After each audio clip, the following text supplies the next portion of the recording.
Today on Dabbling, we are going to make bookmarks. Yay!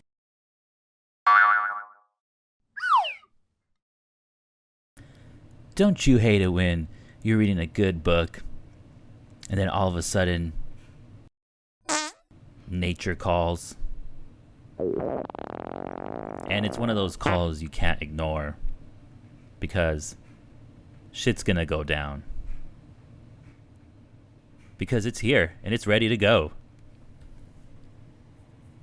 So you frantically look around and your options are not great.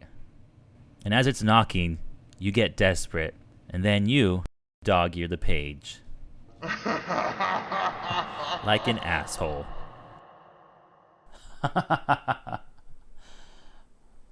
We've all been there. So today, let's make some bookmarks.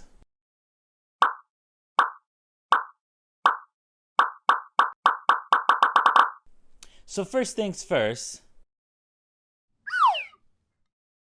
research. So what I like to do for research is I like to go on a very popular search engine. Let's not plug anyone. And search and see what products are already out there for what I'm making. After scrolling through a couple pages, I get an idea, and then I go back and I draw what I've learned. So right now, there's some classic style bookmarks that just have a very boring shape. I really just do the complete opposite and try to think of something completely different first and work my way down to something more practical, so to speak. So it really is that whole form over function for me, and I'll work my way down towards function, which is understandably not a great idea to start with, but that's how I roll.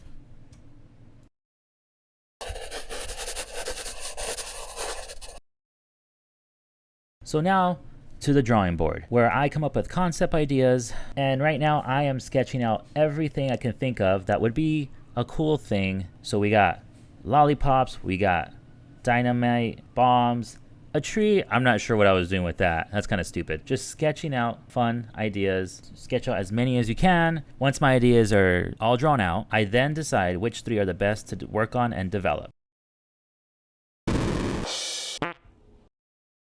The next step is to revise. Revise, revise, revise.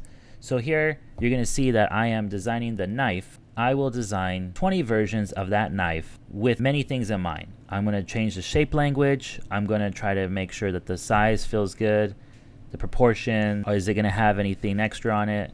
And once you start putting all these things together, it's gonna help you kind of get to a finished version of that design.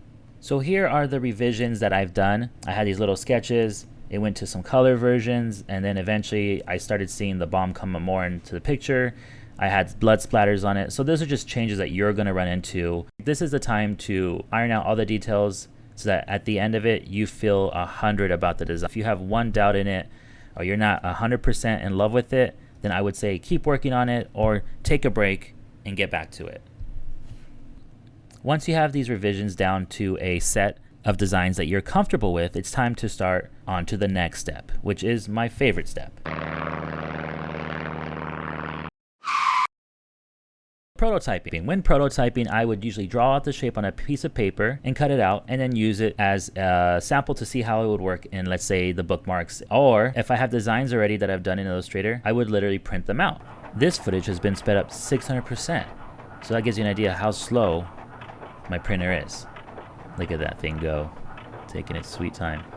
These have been printed out on thick cardstock and designed in Illustrator, and I figured out the dimensions. I used a small book and a very large book to get an idea of the sizes. Once you have the prototypes done and you feel confident in your designs, then you need to add the branding. Whoops. So branding. I'm not entirely a fan of branding. I tend to like my stuff more minimalist. So as you see here, these are the three designs I chose, and I had the Hue Factory on the face of it, which at the time I was okay with it, but I wasn't in love with it. And since I would prefer the art to be the focus, not my logo or some kind of brand, I decided to do it on the backside. As you see here, I'm playing with the branding on the backside now, using the silhouette of the shape to give me an idea of what I'm looking at. And this was something I was more interested in than just having it on top of the art. I want to go with the pattern in the back for branding instead of on the front, and so here you'll see me do that. I'm doing this in Photoshop right now. Usually I'd recommend in Illustrator because Illustrator has a pattern feature in it that makes it significantly easy to do. And I might show a video on that later down the line. So here are the prototypes that I printed out with some branding still in the work in progress. As you see, I have one that is on the art and the other is a really crappy version of the pattern that I had in my mind. And I will go into Illustrator and make it 100. Just wanted to show you some prototypes so I can see them visually on the product before I send off the files to get printed by a print shop.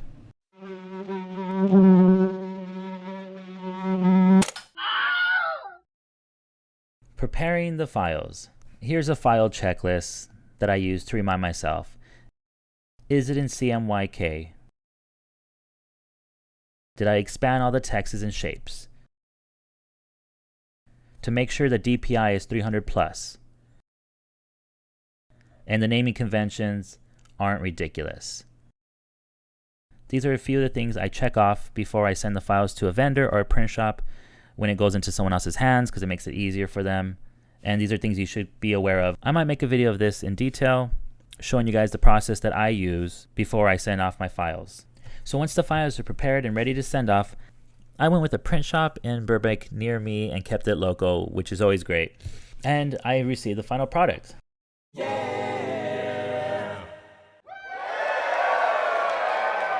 Here's me cutting the final product out, and I love it. I went with 14-point paper, and it was coated 2 sides, and I did back and front coloring. I'm very happy with the product, and the print shop did a great job. Next time you're reading a book and you need to save a page, don't dog-ear it. Use a bookmark. Don't be an asshole. Bookmarks save books. Hey guys, Adam here. If you like these bookmarks I showed you today, go to the link down below and pick some up. So thank you for your time, and see you guys in the next video. Later.